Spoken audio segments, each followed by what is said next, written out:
Welcome to the Red Book podcast. The Red Book is my solo project dedicated to exploring the works of J.R.R. Tolkien and his created legendarium. In the last episode, I discussed the downfall of the Dark Lord Sauron, his death, what death and incarnation mean in Tolkien's world, and the possibility of his return, all compared to the fate of his master, Morgoth. And before getting into today's episode, I want to remind people, as always, that everything I cover on this podcast will turn up on my YouTube channel, which you can find with the handle The Red Book. If you enjoy The Red Book and want to support me and receive some members-only Tolkien content and other benefits, you can check out my Patreon page and the membership page on YouTube. Links are provided in all descriptions.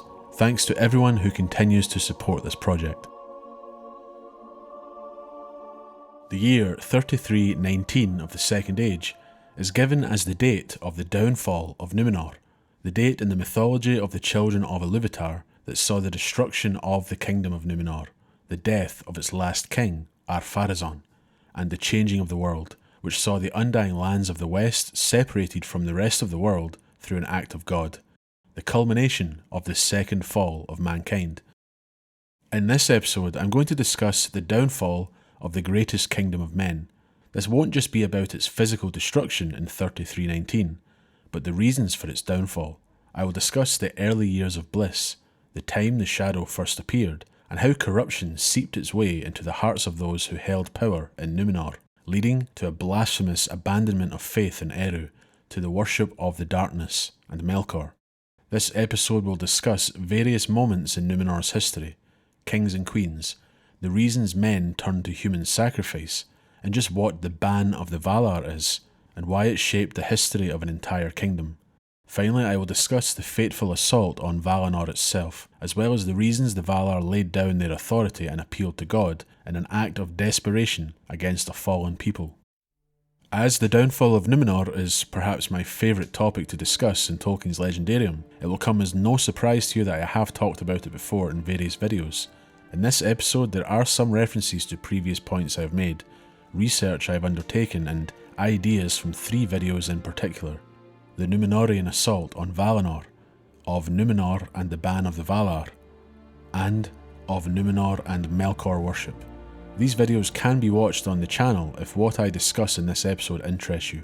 As this is a particularly long episode, those watching on YouTube can make use of the chapters I have created. As a reward for their sufferings in the cause against Morgoth, the Valar, the guardians of the world, granted to the Edain a land to dwell in, removed from the dangers of Middle-earth. Most of them therefore set sail over sea, and guided by the star of Arendil, came to the great isle of Elena, westernmost of all mortal lands. There they founded the realm of Numenor. The Edain, in terms of the First Age, were those men of 3 noble houses who fought with the elves in the wars of Beleriand after crossing the Blue Mountains. They are the faithful elf friends of the houses of Beor, Haleth and Hador. I go into more depth on these houses and the meaning of the term Edain in my video The Men of Light, the Edain. But following those many battles against Morgoth, the War of Wrath brought an end to his reign of terror in Middle-earth, and the powers of the West, the Valar, rewarded the men who stayed true to the elves and who suffered greatly themselves. Their reward was a land made for them to dwell in, neither part of Middle-earth nor of Valinor in the west.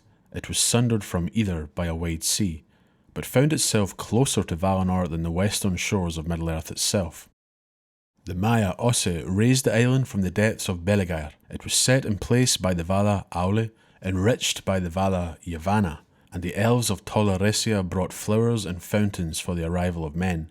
The Valar called it Andor, the land of gift, and the silver flame of the star of Arendil shone bright in the west, showing men the path. Then they went up out of the sea and found a country fair and fruitful, and they were glad.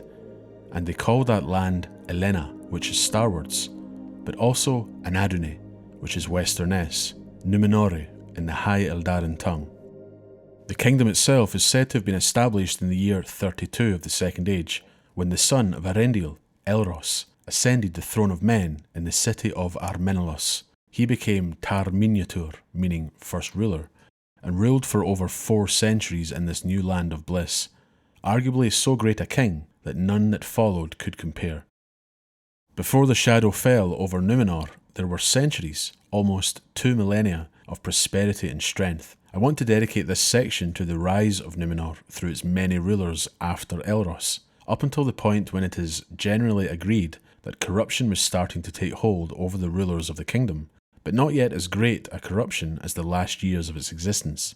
I will briefly go through each ruler, and you may notice some cracks appearing as we go.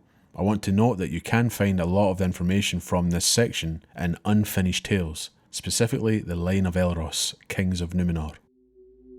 Vardamir Nolimon, meaning the Jewel of Varda and Learned One, was born in the year 61 of the Second Age, and died in the year 471. Nolimon was a name given for his love of lore gathered from both elves and men. He was the eldest son of Elros. Vardamir was the second king of Numenor, but did not ascend the throne, and he does not carry the prefix of Tar in his name, meaning high, royal, noble.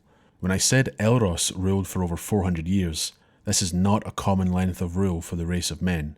Elros was a special case, one of the half-elven who accepted the gift of men and the blessing of the Valar as someone embracing the gift of the Isle. His rule and lifespan were remarkably long. This meant that as the eldest son of Elros, Vardamir inherited the scepter of Numenor, the symbol of rule on the Isle, not a crown. But his father's long life meant that Vardamir inherited it at the ripe age of 381. He quickly passed the scepter to his eldest son, Amandil. Still, he is honoured as the son of Elros and the second king, even if the rule was only for a year. The custom was set that the king would pass the scepter to a successor before death, when kings still died of free will, with no fear and with a sound mind. The fact he passed on the scepter so quickly shows that in these earlier years of Numenor, power was not greatly desired, it was not clung to. Vardamir forfeited a seat of power without hesitation. Tar Amandil, meaning devoted to Aman, was born in the year 192, ruled for 148 years, surrendered the scepter in 590, and died in 603 at the age of 411. He was the third king of Numenor. Tar Amandil was the eldest son of Vardamir Nolimon. He was the first of these long-reigning kings to pass the scepter before death, when his mind still held strength. He was a symbol of a good ruler, with again no desire to cling on to power and titles. When the time was approaching to accept the gift of men, he passed the mantle on to his eldest son and died in peace. Tar Elendil, meaning elf friend, was born in the year 350, ruled for 150 years, surrendered the scepter in the year 740, and died in 751 at the age of 401. He was the fourth king of Numenor and eldest son of Tar Amandil. Tar Elendil was the king responsible for Numenor's return to Middle-earth after 5 centuries of seclusion. The Númenóreans arrived as friends and were welcomed by the High King of the Noldor, Gil-galad. A friendship bloomed, an alliance was formed between Numenor and the Elves of Lindon. The Númenóreans also met their kin who had remained in Middle-earth, the Middlemen. I'd say that Tar Elendil's name is a fitting one. Not only a friend of those elves who visited the Isle itself, but an elf friend responsible for the creation of a long-lasting friendship with the elves of Middle-earth, and the men who dwelt there, who were themselves friends with the elves.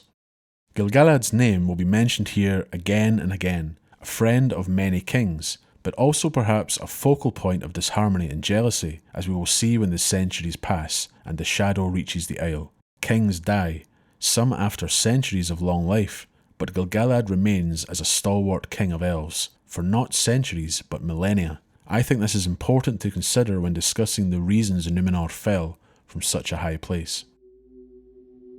Tar Meneldur, meaning devoted to the heavens, was born in the year 543, ruled for 143 years, surrendered the scepter in 883, and died in the year 942 at the age of 399. He was the 5th king of Numenor and 3rd child of Tar Elendil, being his only son. Tar Meneldur is known for surrendering the scepter to his son long before his due time, in what Tolkien calls a stroke of policy.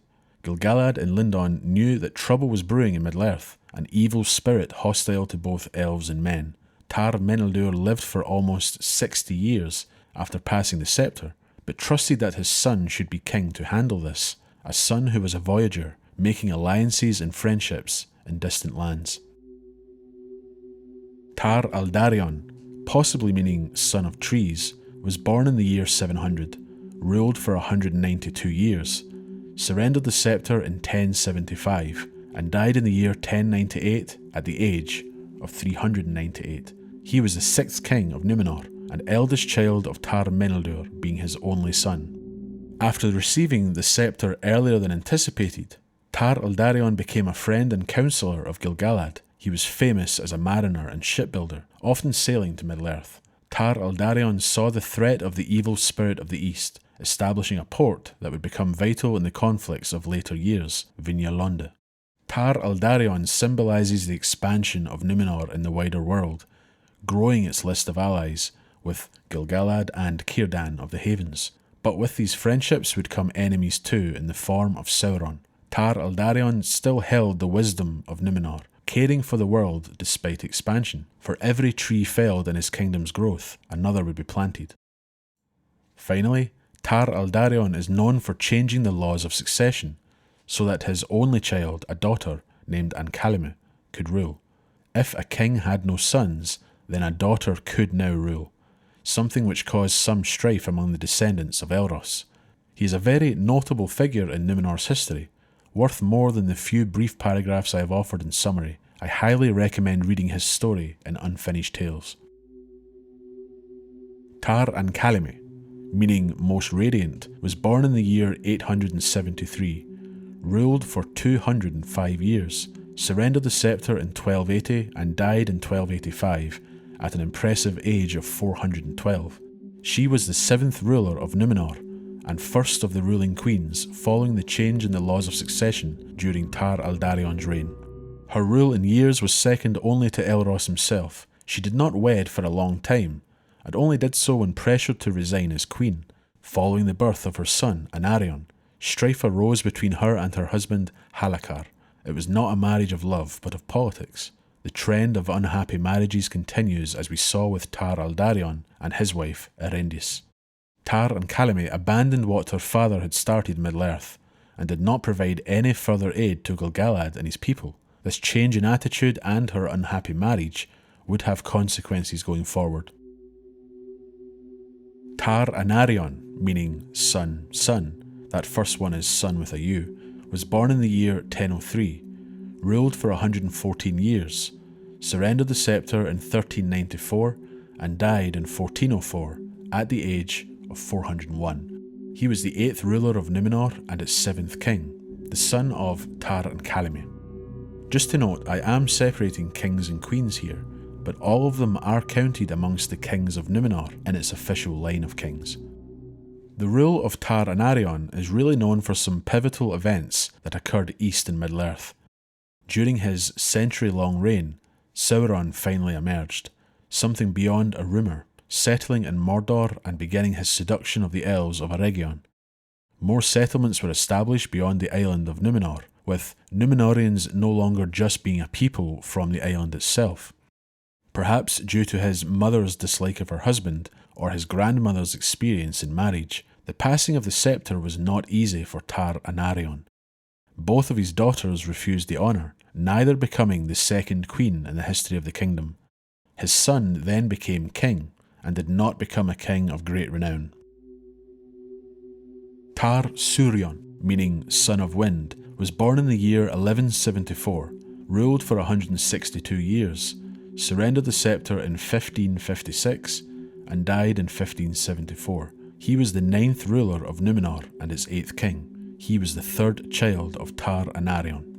There is nothing to note of Tar Surion's deeds or rule. His rule took place while Sauron still corrupted elves of power in Middle-earth.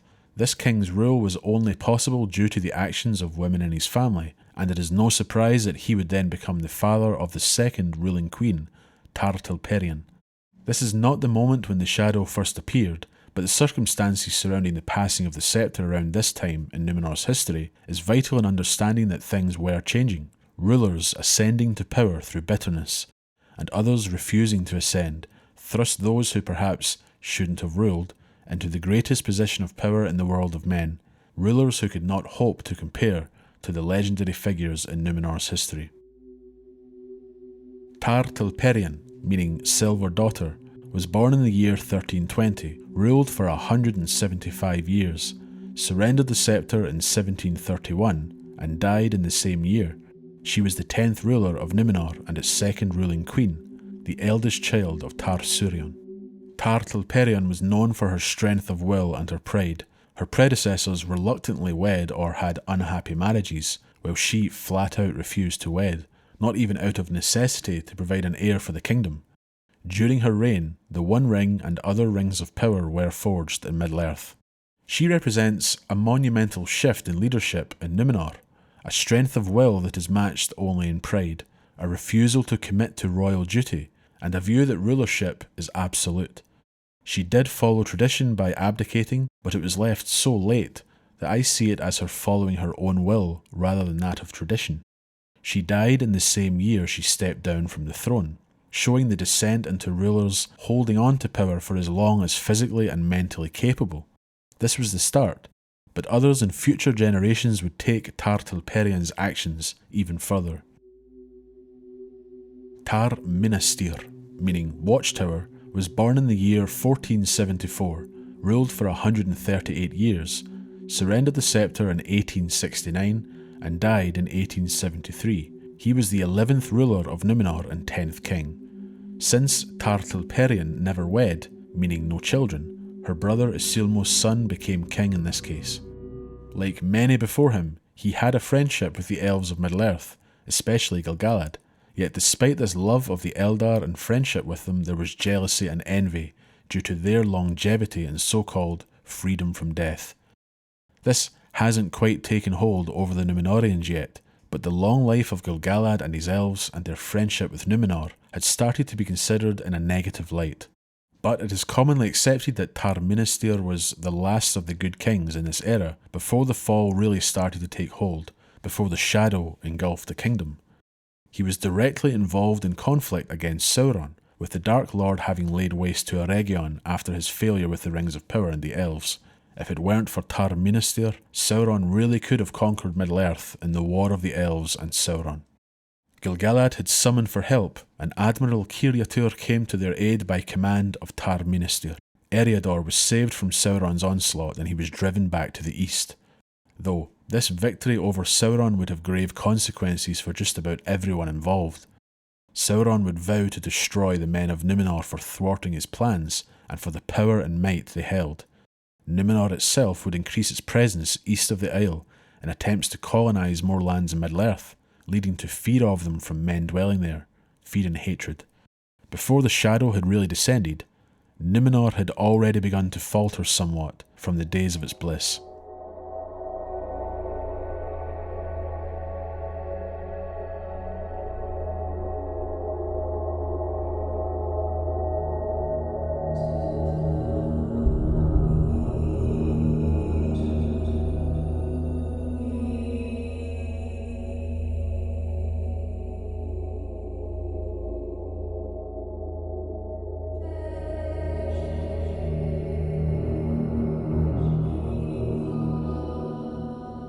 I won't continue on through all the rulers of Numenor, because we have hit a pivotal moment in its history. Despite my saying that Tar Minastir was considered the last of the good rulers of this period, the shadow that fell over Numenor that eventually led to its downfall still appeared during his reign, even if he had not fallen as dramatically as later kings would. The first sign of the shadow that was to fall upon them appeared in the days of Tar Minastir, 11th king. He it was that sent a great force to the aid of Gil-galad. He loved the Eldar but envied them. The Numenorians had now become great mariners, exploring all the seas eastward, and they began to yearn for the west and the forbidden waters. And the more joyful was their life, the more they began to long for the immortality of the Eldar. The ever-present Gil-galad became a source of envy, despite being a great friend and ally. Almost like the personification of deathlessness that the rulers of Numenor would crave, an eternal king able to enjoy his rule and the spoils of his kingdom, without having to worry about it all ending through old age. Gil-galad would outlive the kingdom itself. From traditions of earlier rulers to surrender the scepter well before the end of life, Tar and Kalime, the 7th ruler, surrendered it only a few years before death, and by the time we reach the 10th ruler, Tar Tilperian, the scepter almost has to be forced from her hands. Restless travels beyond the island, especially under the voyages of Aldarion, show the reluctance to remain on an island that was once thought of as a paradise, to venture beyond their shores, which inevitably leads to yearning to explore where they are forbidden to explore. The curiosity of man and his restlessness had them ruin what they would never be able to obtain ever again. The unhappy marriages that resulted from the need to voyage, to colonize, hastened the shadow that would descend. Men remained mortal despite long life, and did not share the same attitudes as elves, immortals who were bound to the world, who could dwell for untold years in one place in contentment. As the years passed on Numenor, hearts grew restless, and the desire for more grew within the second-born. After Tar Minastir, the kings themselves became greedy of wealth and power. They had arrived in Middle-earth in the 7th century of the Second Age, and were friends and teachers of the so-called lesser men who dwelt there, men afflicted by Sauron. They took pity on the forsaken world of Middle-earth, and the lords of Numenor set foot upon its shores in what was called the Dark Years of Men. Fearless and weak men under the shadow of Sauron were taught many things by these lords of men. Corn and wine were brought. Men were instructed in the sowing of seed and the grinding of grain, the hewing of wood, the shaping of stone, and most importantly, the ordering of their life in a land of swift death and little bliss. They were elevated by blessed men. Men who had been under the yoke of the offspring of those men who served Morgoth in past ages unlearned the terror of the dark, revering the memory of tall sea kings, some even calling them gods, as they departed back across the sea as swiftly as they'd arrived, before they set out to make Middle-earth a second home. As the shadow appeared, they were no longer teachers of men in Middle-earth. Their havens became fortresses. They would eventually demand tribute in the time of Tar and Tanimir, returning to the island with spoils seized from the lands of the great continent to the east. Tolkien tells us that it is held that the moment the shadow first came upon the bliss of Numenor was with the rise of Tar Ciarán, meaning shipwright. He was the 12th ruler of Numenor and the son of Tar Minastir. The bliss of the isle ended when he constrained his father to yield to him against his own will, becoming king before his time, seizing power. This is arguably a greater fall than clinging to power beyond your years. Now power was desired. Tar Ciarán may have been a mighty king, but he was greedy of wealth. He built a great fleet of royal ships, and his servants brought back great store of metals and gems, and oppressed the men of Middle-earth. This oppression of Middle-earth was really demonstrated through his son, who ruled as Tar and Tanimir the Great, meaning man-jewel. Like his father, he was proud and greedy. Numenorians would take rather than give, laying the men of Middle-earth under tribute. This heavy tribute saw the shadow deepen further.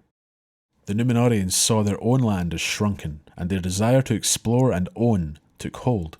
They sought dominion and wealth. Middle-earth would provide this for them. Since they could not sail west, which I will go into later, they moved in force to the east. Their harbours were great and they made strong towers, some choosing to dwell in Middle-earth as their first home, appearing to men of the continent as lords, masters, and gatherers of tribute to the empire of Numenor. Ships would come from the Western Isle and return with spoils, all while these self-proclaimed lords increased their own power and majesty, as well as their kings, drinking and feasting, cladding themselves in silver and gold.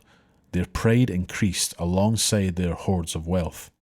The reign of Tar and Tanimir saw the first words spoken against the ban of the Valar, which would lead to conflict during the reign of his son, Tar and Calimon. And Calimon, possibly meaning brightest, was the 14th ruler. The Numenorians at this time had made permanent dwellings on the shores of Middle-earth, but two distinct groups had now been established based on this downward spiral, as the shadow continued to descend. Then Tar and Calimon, son of Atanimir, became king, and in his day the people of Numenor became divided. On the one hand was the greater party, and they were called the King's Men, and they grew proud and were estranged from the Eldar and the Valar. and on the other hand was the lesser party, and they were called the Elendil, the Elf Friends. For though they remained loyal indeed to the king and the House of Elros, they wished to keep the friendship of the Eldar, and they hearkened to the counsel of the Lords of the West. The bliss of Westernesse was now permanently diminished, despite its might and splendour increasing. While no longer loving the Valar, these kings of this time and their men still wisely feared them. They did not yet openly break the ban, but fell further through a growing fear of death. They would delay death by all means necessary, the wise among them using that wisdom to labour unceasingly to discover how to prolong the years or recalling life, clinging to the sceptre of Numenor and cursing the mortality that would force them to yield it in the end. All they could achieve were the means to preserve the dead flesh of men, filling lands with great tombs in which the thought of death was enshrined in the darkness. Those who lived only did so for themselves, for pleasure, desiring more riches and goods, and it was during the reign of Tar-Ankh-Khalimon, over 2 millennia since the kingdom's founding, that the offering of the first fruits of spring to Eru was neglected. The 3 prayers were no longer a custom, another symbolic act of their fall to darkness. The faithful were those who came to the north and the land of the ever-present Gil-galad. They kept their friendship with the elves and continued to lend them aid against Sauron. Despite the tensions between these groups, the worst was yet to come for the faithful, as each new king strayed further from the path of light and closer to the abyss. The fall continued with a reluctance to relinquish the sceptre before death, and so it was that Tar-Antanamir refused to lay down his life, or to pass the sceptre to his son. He held it even in dotage, and it passed to his son upon his death in old age. It was during the reign of his son, Tar-Ankh-Khalimon, that the royal titles that had existed since Numenor's founding were kept out of ancient custom only. It was thought that breaking this tradition would bring ill fortune, and kings reluctantly continued to be referred to as Tar. The lifespan of rulers decreased, and descendants of Elros waned under the shadow. The new tradition was now set with the 15th king, Tar-Telemaite, meaning silver-handed, taking the sceptre following the death of his father, Tar-Ankh-Khalimon. His daughter, Tar-Vanimelde, possibly meaning beautiful and beloved, elven fair, became the 16th ruler and last of the ruling queens. Her husband, Heru-Kalmo, all but ruled, as she was not interested in the duties of a ruler, just the benefits of being a ruler. Her death should have passed the sceptre to their son, Alcarin, but Heru-Kalmo took the sceptre and ruled as Tar-Andukal, meaning Light of the West, for 20 years until his death. His death would see the sceptre pass rightfully to his son, Tar-Alcarin, meaning the Glorious, who should have ruled before, those hungry for power seizing it, and even the record of the line of kings does not call Heru-Kalmo a usurper, despite being one. The shadow darkened over Numenor further when Tar-Kalmekil, possibly meaning Shining Sword, followed his father by becoming king, the 18th ruler. Despite winning victories across the shores of Middle-earth and earning the hatred of the Dark Lord Sauron, he was the first king to have his name spoken in the Adunaic language, straying further from the ancient traditions of the kingdom, moving further from associations with elves and the powers of the West. His name would be spoken as Ar-Belzagar. For those who don't recognise this term or its significance, Adunaic means language of the West, and was a language derived from languages of the Edain of the First Age. It was not seen to be as great as the languages of the elves, but as envy of elves grew and mistrust, the lords of the Isle turned to it as the language of choice, later becoming the language of the royal court. It wasn't until the 20th king where all pretense was dropped, and the sceptre would be taken with an Adunaic title only. Tolkien tells us a name in Quenya was inscribed in the scrolls, but these titles were held by the faithful to be blasphemous, for they signified Lord of the West, by which title they had been wont to name one of the great Valar only, Manwë in especial. In this reign, the elven tongues were no longer used, nor permitted to be taught, were maintained in secret by the faithful, and the ships from Eresia came seldom and secretly to the west shores of Numenor thereafter. The jealousy and envy of elves had grown and grown over many rulers, until the greatest enemy of the faithful ascended to the throne, Ar-Gimilzor, possibly meaning Starfoam. He was the 23rd of the rulers, and completely forbade the use of the Eldarin tongues, and the presence of elves on the isle, going as far as to punish anyone who welcomed elves as friends or guests. He was said to revere nothing, and never visited the Hallow of Eru. Numenor was nearing its end with the reign of this king, but still, the worst was yet to come. Before the destruction of Numenor, there was a glimmer of hope in its 24th king, Tar Palantir, meaning Farseer. You will notice that he once again took on the ancient tradition of a Quenya title, instead of the new tradition set by the previous 6 kings, a tradition that had now been in place for well over 300 years. Ar-Gimilzor, whom I discussed in the last section as a persecutor of the faithful, was the previous king and father of Tar Palantir, who was named Inzililun before he received the scepter and took on his new name. Tolkien tells us the following about the tumultuous relationship of the royal family at this time. There was a lady, Inzelbeth, renowned for her beauty, and her mother was Lindori, sister of Erendur, the lord of Andúni in the days of Ar-Sakelthor, father of Ar-Gimilzor. Gimilzor took her to wife, though this was little to her liking, for she was in heart one of the faithful, being taught by her mother. But the kings and their sons were grown proud, and not to be gainsaid in their wishes. No love was there between Ar-Gimilzor and his queen, or between their sons. Inzilidun, the elder, was like his mother in mind as in body, but Gimilchad, the younger, went with his father, unless he were yet prouder and more wilful. To him, Ar-Gimilzor would have yielded the scepter, rather than to the elder son, if the laws had allowed. The laws of succession were not changed, and Inzilidun, as the eldest son, acceded to the scepter, taking on his title in the elven tongue of old, Tar Palantir.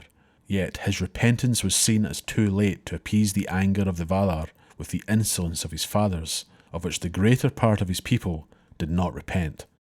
He repented of the ways of the kings before him, and would have returned to the friendship of the Eldar and the Valar. He would ascend the tower built in the days of Tar Minastir, gazing westwards in hope that even one ship would sail to greet the Númenóreans again. No ship did, because of the insolence of the kings, and because the hearts of the most part of its people were still hardened. The king's brother, Gimilchad, followed the ways of their father and led the king's men, resisting Tar Palantir and his supporters as openly as he dared, and with Tar Palantir returning to old traditions, he once again went to the Hallow upon the holy mountain of Menil Tarma, tending to the White Tree, speaking a prophecy that when the tree died, so would the line of kings. Numenor had fallen too low, and even one great king could not restore it to its former glory, while his own subjects still held hatred, jealousy, and fear of those dwelling in the west in their hearts. His brother and opponent of his will died early at 198 years, very early for one of Elros's line. His death did not bring peace to Tar Palantir, but would hasten the end of Numenor through Pharazôn, the son of Gimilchad and nephew of the king.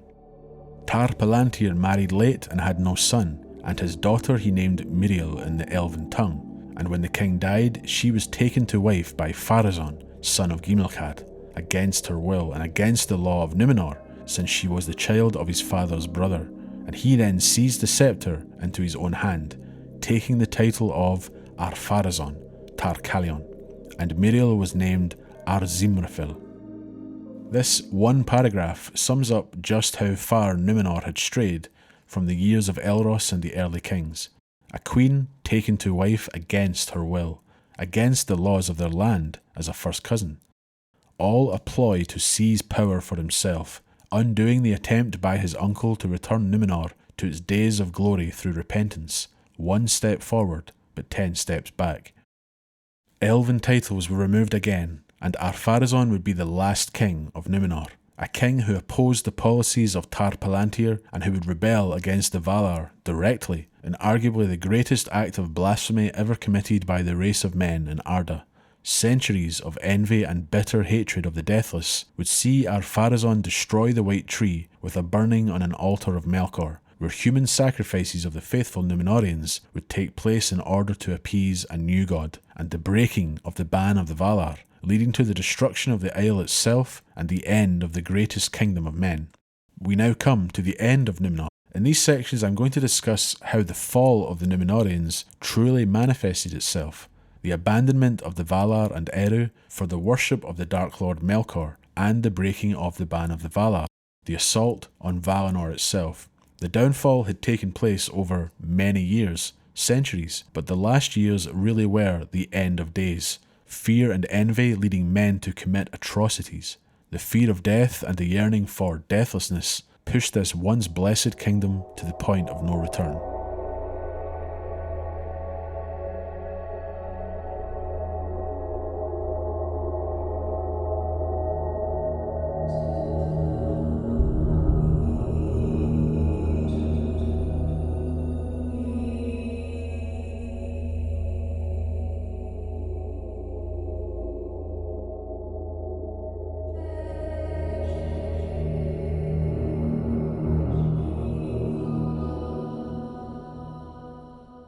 And still, if they should at the last come to the end of those lands and seas, beyond all lay the ancient darkness, and out of it the world was made.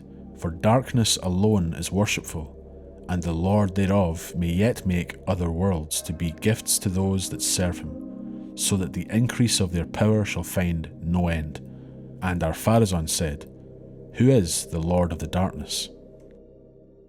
I've spoken a lot so far about the gradual decline of Númenóreans over centuries, from teachers and friends of men to those who would enslave them and demand tribute, from elf friends to those who would resent them and crave their gifts instead of cherishing their own, and those who would gracefully accept the scepter and pass it on when the time is right, to those who would seize it and cling to it until their mind and body would cease to function.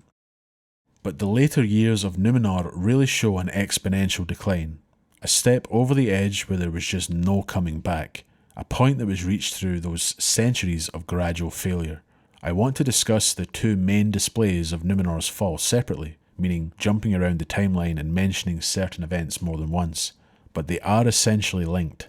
They are both linked by what Tolkien says his entire legendarium is about, not power and dominion, but death, and the desire for deathlessness. After many years of direct and indirect conflict with Sauron, Númenor seemingly defeated him in the year 3262 of the Second Age.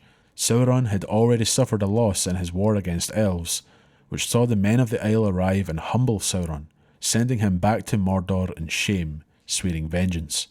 Without Númenor, the elves may have lost, and despite this war against elves ending as Middle-earth entered the 18th century of the Second Age, Sauron had not forgotten this humiliation so many centuries later. Ar-Pharazôn had seized the scepter and was now king, yet he was still not content, sitting on his throne in Ar-Menelaos, brooding darkly and thinking of war. The realm of Sauron had grown strong in the east, and the king was well aware of the Dark Lord's hatred of the men of the west. Sauron had been pressing down upon cities on the western coast of Middle-earth, and had apparently declared himself the King of Men, a king who would drive the men of Westernesse into the sea, and one who would destroy their home. Ar-Pharazôn was enraged, but not about the threat to his people or home, but because of the challenge to his power and will. And he determined, without counsel of the Valar, or the aid of any wisdom but his own, that the title of King of Men he would himself claim, and would compel Sauron to become his vassal and his servant. For in his pride he deemed that no king should ever arise so mighty as to vie with the heir of Arendil. Ar-Pharazôn saw Sauron as a rival, and he took his armada to the haven at Umbar.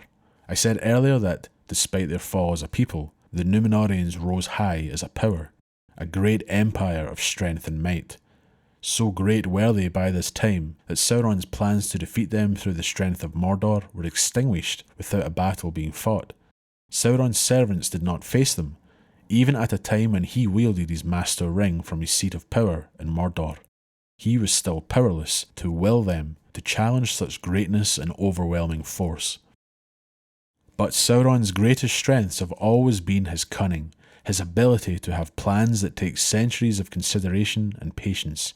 He submitted to the king, who demanded his fealty, and who wanted to take this so-called King of Men back to Númenor as a hostage and prize. Tolkien is clear in telling us that Sauron was not a man nor elf. He was a being who was divine in his origins, a member of the race of the Ainur, a Maya, once a servant of the Valar. He was far too powerful to be controlled in this way. He reached the Isle as a prisoner, and began his process of corruption after witnessing the splendour and glory of what men had built there in isolation, becoming envious and full of hatred. Men were led from anti-Valar and anti-Eru heresy and policies to a futile attempt to seize immortality itself through the strength of arms, something that could not be taken or even gifted to them by those they sought to defeat in the West, and something the land itself would not bless them with in the way they wanted, which I will discuss in a later section. Sauron's method of corruption was to turn men to the worship of another figure and idea, to place blame on the powers of the West for the gifts elves held and the curse of death placed upon men. It wasn't enough to loathe them, there had to be some path to their salvation, and this came through the worship of Melkor, the so-called Lord of the Ancient Darkness.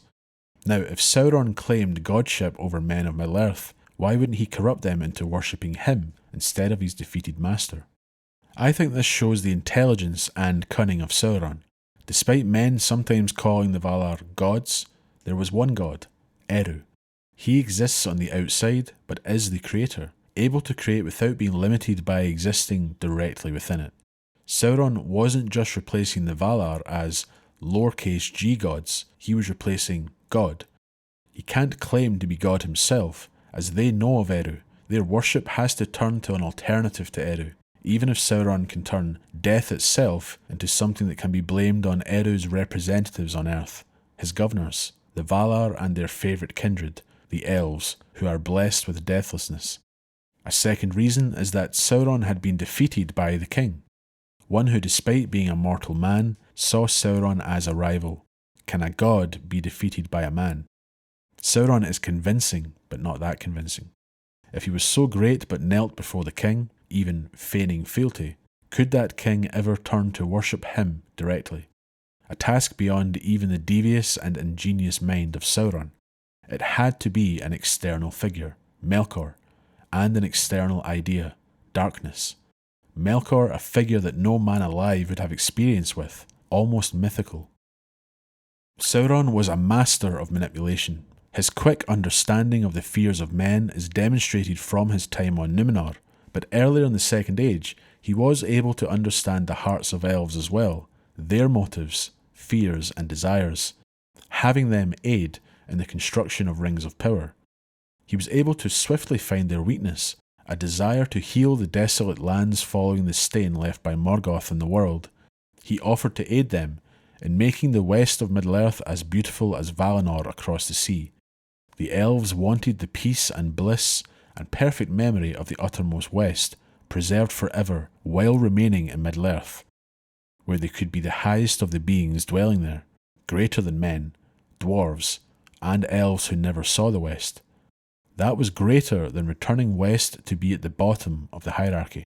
This was a veiled attack on the Valar, an incitement to try and create an independent paradise. The rings were then the objects that could halt decay and change, preserving what is desired or loved. Sauron twisted this elvish motive into something susceptible to corruption and evil, in order to fulfill his own designs. Sauron shows us that control and domination does not have to come through sheer force or brutality, but subterfuge, through understanding the motives of those you wish to control. Sauron can then offer a solution. He can offer understanding. This is what he achieved in Numenor with the race of men. Their empire had grown alongside their pride, but their fear of death and bitterness towards those they once loved in the West became apparent to Sauron. The jealousy those in power held over the immortality of others. We don't know of every conversation Sauron would have had with them, but he was a Maya. He held this seemingly timeless immortality they craved, but I like to imagine that he used this to his advantage. Perhaps speaking of one on the inside, he knows that the Valar prefer elves. He knows that men were not given the same gifts. He's not their enemy, but one who understands their plight and agrees that it is unfair. He should know, as he turned from them as well, he can help because he once walked among them. Sauron was then able to push them further down the path of hatred and jealousy. This great empire would fall under his dominion, which was his original plan. Any who challenged him would serve him. but to control them he had to turn them from those figures even greater than he, the Valar and Eru. If they would but reject them, they would be his to ensnare. Then behind locked doors Sauron spoke to the king, and he lied, saying, "It is he whose name is not now spoken, for the Valar have deceived you concerning him, putting forward the name of Eru, a phantom devised in the folly of their hearts, seeking to enchain men in servitude to themselves. For they are the oracle of this Eru, which speaks only what they will. But he that is their master shall yet prevail, and he will deliver you from this phantom. And his name is Melkor, Lord of all, giver of freedom, and he shall make you stronger than they. He knows of lands to the east and west that are unconquered, lands that they could claim, and wealth they could gather. In taking those lands, they would eventually reach the end of land and sea to an ancient darkness, whence the world was created. The Lord of this darkness had the power to make other worlds, and would kindly gift them to those who served him. Sauron directly appeals to the motives of men of power, endless power and potential, an attempt to satiate the hunger and desire for more power that they all held, new worlds to conquer, endless realms. We know that Sauron was lying, ensnaring the king by speaking of the Valar negatively. Those he knew were no longer held in high regard on the Isle, while still being feared. They were now deceitful overlords who invented Eru to keep great men like the Númenóreans in servitude. They speak of Eru, but it is they who choose to keep men down. But they can have a new master, a true god, who will lead them to glory and help them become stronger than the false powers of the West. They will inherit the world from those clinging on to authority they no longer deserve. Melkor worship is the worship of the ancient darkness, untapped potential, limitless growth, and endless authority. It is a corrupted version of the inheritance that was due to men, the world itself becoming theirs to care for, or in this case, lord over. Melkor, the Lord of the Dark, has the power to reverse what was once taught as the gift of men, the doom of men, now thought of as a curse. With such men in power craving deathlessness, Melkor worship would lead them to the gift of immortals. Sauron's lies push those in power further from Eru and the Valar. A moment symbolising the abandonment of any friendship with the Valar or elves came through the felling of the white tree Nimloth, brought to the Isle by the elves of Tol Eressëa as a sign of friendship, a tree that symbolised the longevity and ancientness of the line of Elros. Its fire fueled the creation of a new religion, worshipping the dispossessed eldest of the Valar, what Tolkien describes as a Satanist religion in Arda. The Temple of Melkor was constructed. Black smoke filled the air and passed west. Fear, anger, resentment and jealousy led to human sacrifice, and the kingdom was now set on its path of destruction.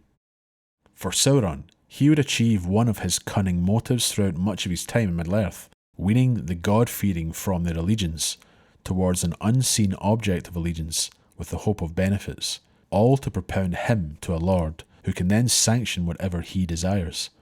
Unlike his master Morgoth, Sauron would have been content for Númenóreans to survive his corruption, no matter how much he hated them. They would become his own subjects, even through the worship of an external figure or idea. He became a priest of this new religion, moving from prisoner to the highest place of honour among the court of kings, an advisor wielding terrible control and power. Those faithful to Eru and the Valar were targeted directly for sacrifice, an offering to Melkor and the darkness, and an added insult to the powers dwelling in the West. This corruption was so great that many had moved beyond envy and were now completely filled with hate of the West due to a fear of death.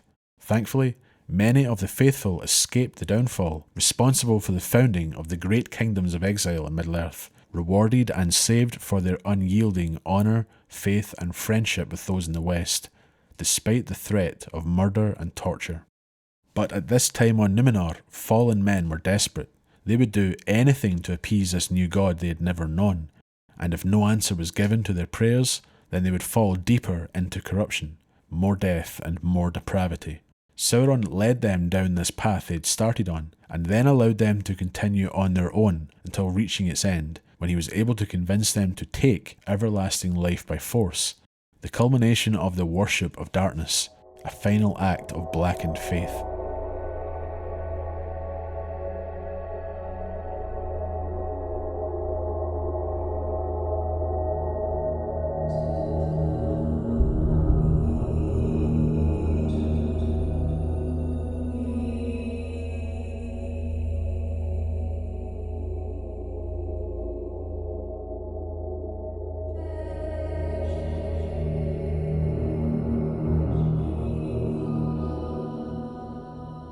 You will have heard me mention the term Ban of the Valar several times throughout this episode.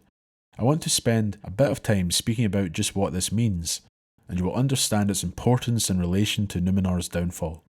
Without the Ban of the Valar, Sauron's job in instigating a rebellion against the powers of the West would have been far more difficult, but without the ban, the entire race of men could have been diminished. But the Lords of Valinor forbade them to sail so far westward that the coasts of Numenor could no longer be seen, and for long the Dunedain were content, though they did not fully understand the purpose of this ban.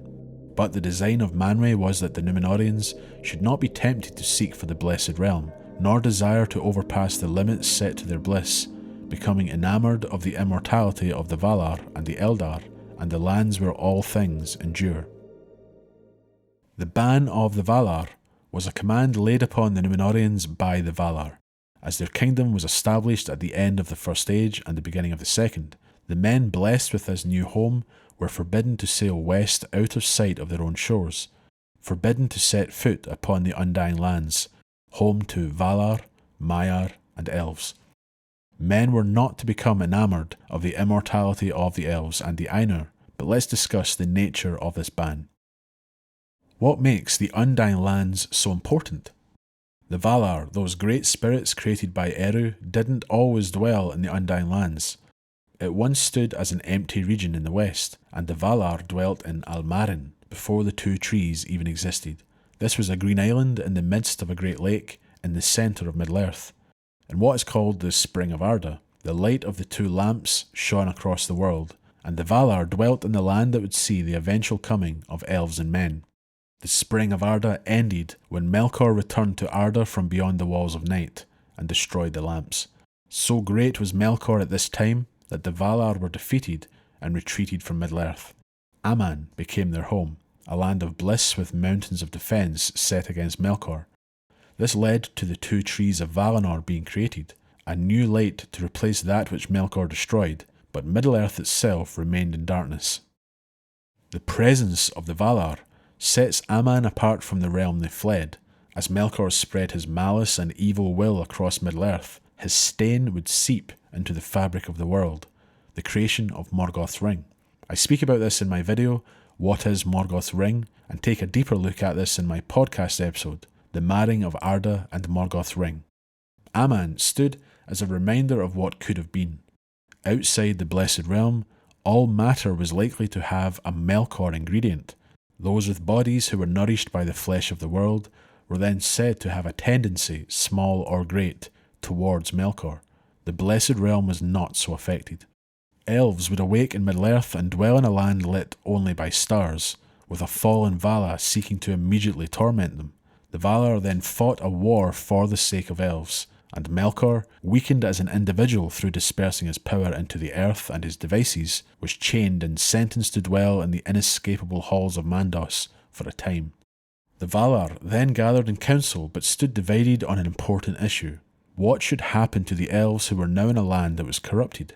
The Valar are not gods in the true sense. They can make mistakes, and despite some believing that the elves should be left free in Middle-earth to walk and use their own gifts to order lands and heal their hurts, some feared the deceits of the starlit dusk, the dangerous world they were leaving to the children of Iluvatar, a world that had changed from their original design. They also had selfish motives, wishing to have fellowship with these new beings, creations of the One set apart from themselves. They agreed to summon the elves to Aman, where they could be gathered at the knees of the powers in the light of the trees forever. The decision made by many of the elves to journey west led to the diminishment of the elves and men who would enter the world later.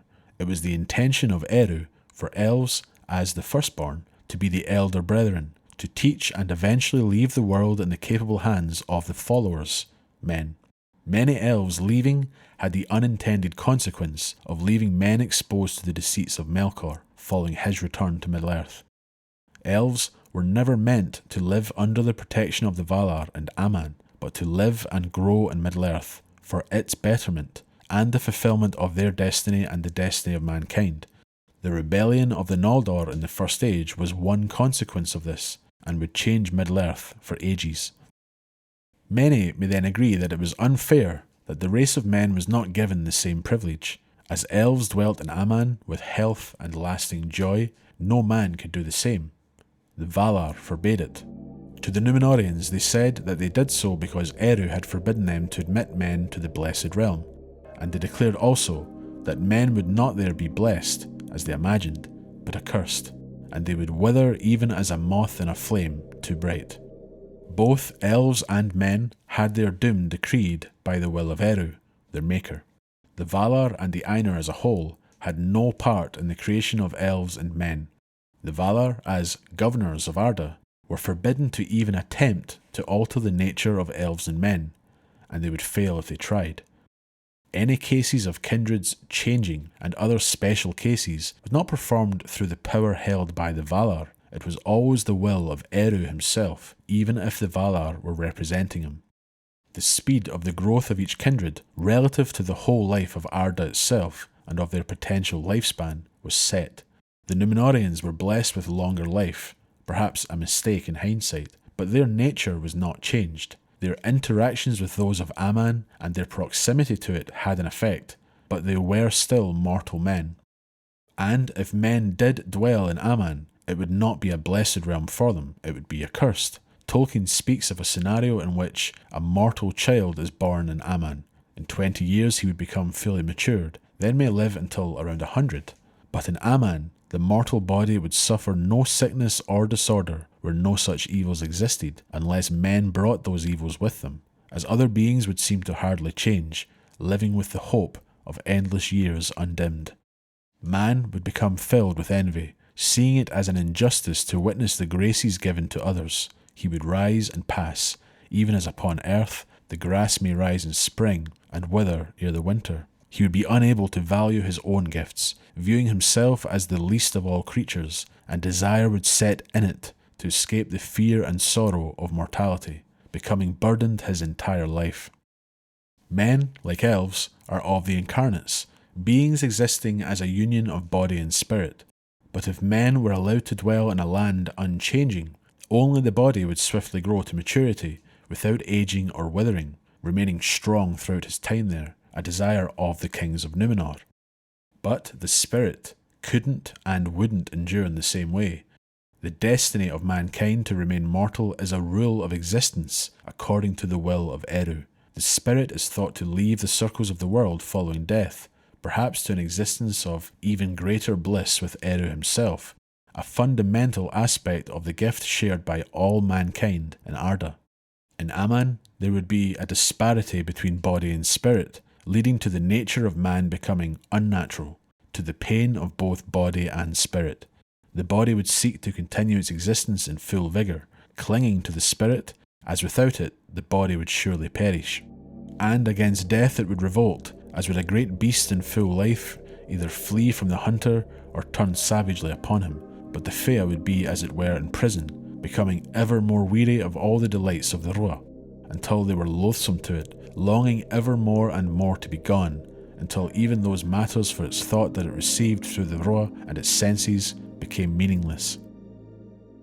What would this lead to? The race of men cursing the Valar, Aman, Arda. He would be unwilling to leave Aman, a death sentence essentially, and would have to be removed by force through violence. Men would become bestial if allowed to dwell there, the spirit becoming consumed by the flesh it inhabits, a tormented soul. It would even be possible for a strong spirit to eject itself from its physical body in Aman, leaving a witless body, a monster, a creature of Melkor in the Blessed Realm that would have to be destroyed by the Valar.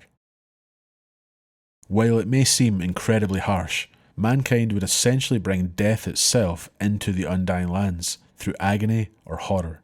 As the men of Númenor grew to fear the gift of men, the gift of being free from Arda upon death, being able to exist outside of the destiny of the world, they failed to understand that it wasn't a punishment. They existed within sight of a land out of their reach, but may have been tainted beyond repair had they been allowed to set foot on Aman. The dread of death would have grown far more rapidly within them, affecting them, elves, the Ainur, and Aman itself. Remember, I am speaking of the race of men as a whole, and not very specific special cases of individuals sailing west. The ban of the Valar becomes more than fear of men becoming enamoured with immortality. It becomes the fear of the total corruption of their entire kindred. It is a fear of Eru's children having their nature twisted into becoming the most fleeting of all things, or beast-like, hating and envying living things, leading to their destruction at the hands of the Valar out of pity for their tortured existence. The Valar were not infallible, and they were fully capable of making world-changing mistakes, something that can happen when given so much responsibility. They did not fully understand the nature of the race of men, but were obeying Eru and trusting in his wisdom. Unfortunately, by only understanding the nature of elves and not men, the Valar were delaying the inevitable by issuing this ban. Blessing men with such a wondrous gift, but then permitting them to sail north, south and east, was still forbidding them from sailing west. As men settled on the isle and became restless, the world was explored and new lands were sought. An island of joy became too familiar and small. New challenges outside had to be faced. To the furthest regions of the earth, the curiosity and desire of man. From murmurs of dissent, they eventually spoke openly against the ban that they could not fully comprehend. A blessing in disguise became a curse. They grew jealous of immortals without even having to dwell amongst them. Sauron clearly understood all of this and gave them that final push into their folly, the attempt to break the ban and take what they desired most, deathlessness. Again, something that could not be taken, but they had already fallen to desperation and madness. Still, just before I speak of the greatest of blasphemies which led to the destruction of a civilization, I must say that the ban of the Valar, while justified, could not be upheld for all time. Elves being brought to Aman through the anxiety of the Valar left men to deal with a tyrant in a broken world. A thoughtful gift as a reward for their suffering was giving men a taste of what they should never have experienced. An extended life, yet still infinitely shorter than immortality. More time to enjoy their riches and successes in life, but increasing their desire to never be parted from them as time passed from the glory days of their kingdom's founding. The Valar trusted in the nature of a race they did not fully comprehend, thinking their deepest desires could be held at bay by a spoken command. A command given by those beings most men would never meet, faceless figures dwelling in paradise. It was always going to be broken, but had the ban never been set, the corruption of Numenor could have been the corruption of mankind. The destruction of Numenor is the harshest of lessons that could ever be given to the second-born. We come now to the end of the kingdom of Numenor after centuries upon centuries of decline, and the end of Sauron's plot. As the years passed, those in power in Numenor lost their way. The sceptre became an object of desire, a symbol of power and pride. Friends across the sea in the west and east of Numenor became the focus of envy or slaves rather than companions. Numenorians began to see themselves as better than lesser men in Middle-earth, of elves in the uttermost west, and victims of a corrupt government led by the Valar who lied about the One, leading to an abandonment of the values held by the great Numenorian kings of old. Ar-Pharazôn, the last king, set sail for the Undying Lands with the great armament. One of the greatest forces ever assembled made its way west of the Isle, in defiance of the Valar and the ban placed upon men. In that time, the fleets of the Numenorians darkened the sea upon the west of the land, and they were like an archipelago of 1,000 isles. Their masts were as a forest upon the mountains, and their sails like a brooding cloud, and their banners were golden and black.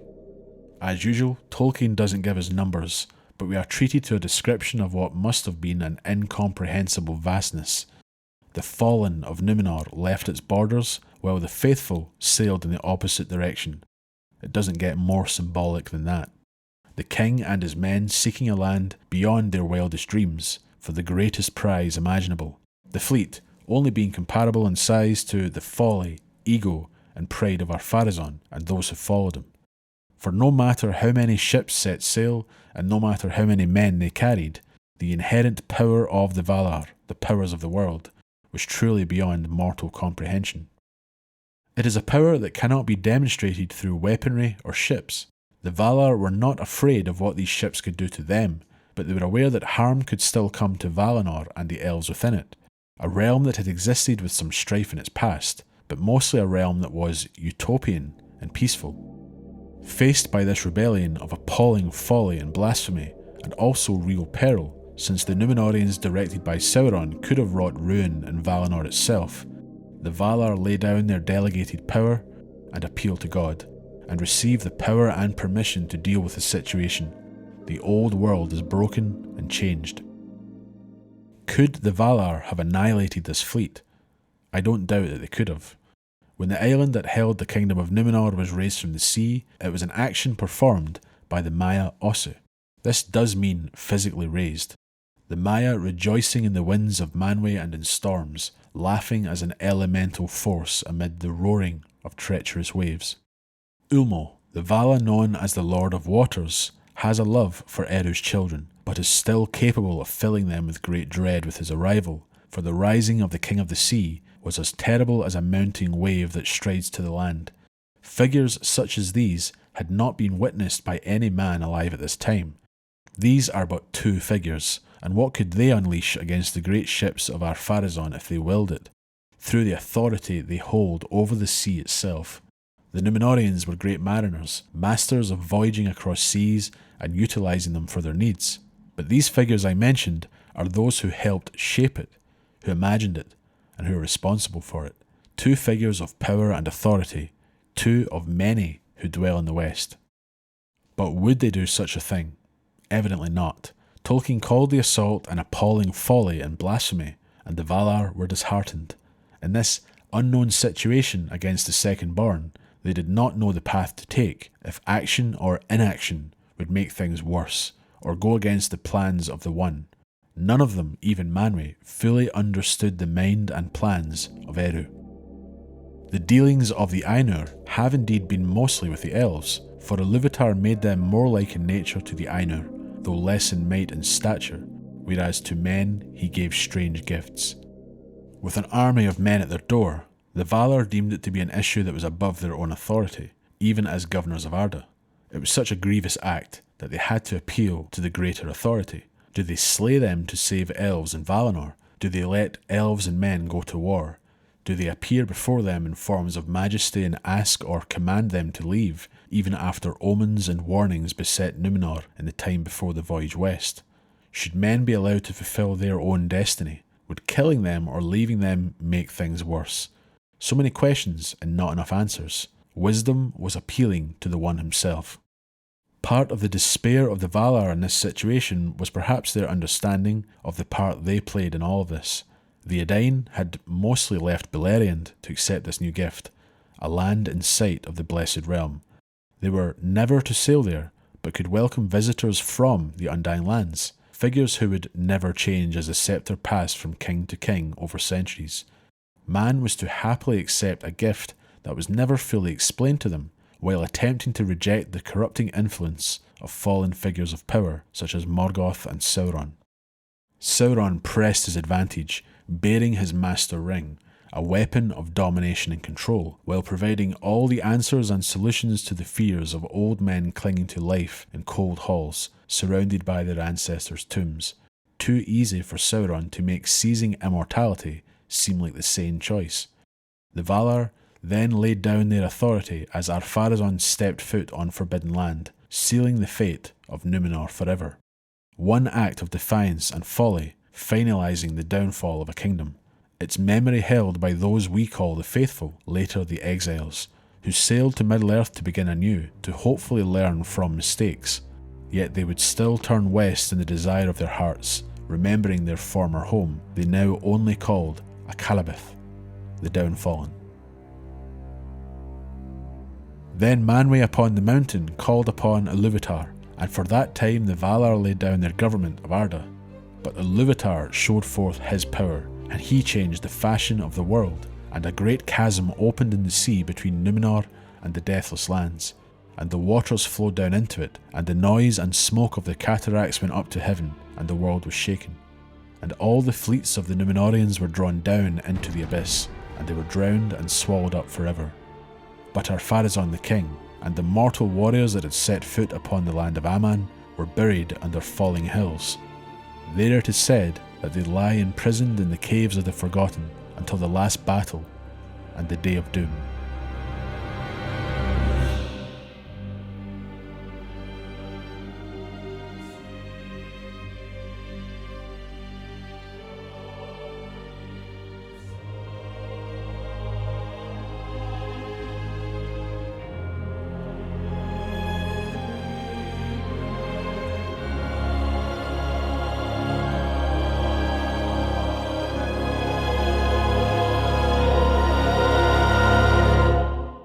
Thanks to everyone who stuck around until the end of the episode. At the time of making this, it is by far the longest essay, episode or piece of content I've made.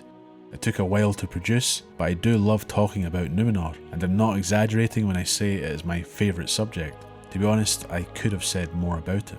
I want to thank new and long-term supporters for being so interested in the Red Book, especially to Patricia and Christopher. Also to those of the Valar Patreon tier for their very generous support. Oliver, Victus, Grant, Aelin, Joel and Dovid. I hope you will all return for the next chapter of the Red Book.